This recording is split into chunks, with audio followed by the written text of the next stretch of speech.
স্বাগত আমার dream light চ্যানেলে। আজ শিখবো কম্পিউটারের ইতিহাস, কিভাবে স্টেপ বাই স্টেপ কম্পিউটার আসে। প্রথমে আমরা লাইন টেনে হিসাব করতাম, তারপর 1617 খ্রিস্টাব্দে জন নেপোলিয়ন গুণ করার জন্য 1 থেকে 9 সংখ্যার রড আবিষ্কার করে, যেটাকে অ্যাবাকাস বলে। 1642 খ্রিস্টাব্দে বেসিক পাস্কেল ক্যালকুলেটর মেশিন আবিষ্কার করে।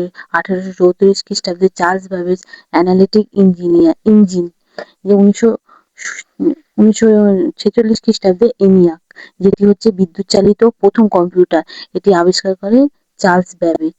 এইটা প্রথম প্রজন্মের কম্পিউটার। তাহলে 1940 থেকে 1956 পর্যন্ত এই কম্পিউটারে ভ্যাকিউম টিউব নামে কাঁচ দ্বারা একটা পাতলা টিউব, এর এর জন্য প্রচুর পরিমাণে বিদ্যুৎ প্রয়োজন হতো এবং কম্পিউটারগুলো খুব ধীরে ধীরে কাজ করতো। দ্বিতীয় প্রজন্মের কম্পিউটার হয় 1956 থেকে 1963।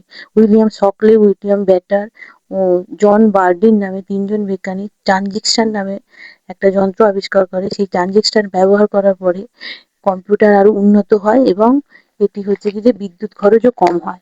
তৃতীয় প্রজন্মের কম্পিউটার আবিষ্কার হয় 1964 থেকে 1971 খ্রিস্টাব্দে। জ্যাক কিলবি ও রবার্ট নয়েস দুজন বিজ্ঞানী ইন্টিগ্রেটেড সার্কিট আবিষ্কার করে, যাকে আইসি বলে।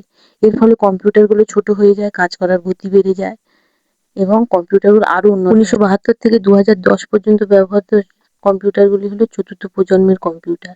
মাইক্রো প্রসেসর থাকায় এবং এর থেকে বেশি এলএসআই, লার্জ স্কেল ইন্টিগ্রেশন ব্যবহার করায়, এই প্রযুক্তি ব্যবহার করায় এই কম্পিউটারগুলি অনেক উন্নত হয়ে যায় এবং দাম কমে যাওয়ায় সবাই ব্যবহার করতে পারে। আর এখন যেগুলো আমরা ব্যবহার করি পঞ্চম প্রজন্ম কম্পিউটার, যেগুলোর মধ্যে ইউএলএসআই, আল্ট্রা লার্জ স্কেল ইন্টিগ্রেশন ব্যবহার করা হয় এবং এইগুলো হচ্ছে আরো উন্নত।